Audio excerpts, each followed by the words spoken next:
আর মঞ্চের চারপাশে আমার সংগ্রামী ভাই ও বন্ধুরা, এদেশের জন্য,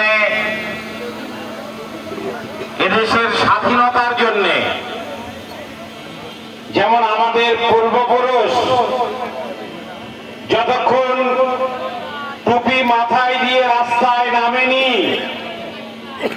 ততক্ষণ ইংরেজদের পুলিশরাও কিন্তু ভয় পায়নি। এটাই হচ্ছে টুপিওয়ালা, এটাই হচ্ছে ধার্মিক মুসলমানদের বিশেষত্ব। নরেন্দ্র মোদীরা মনে করেছেন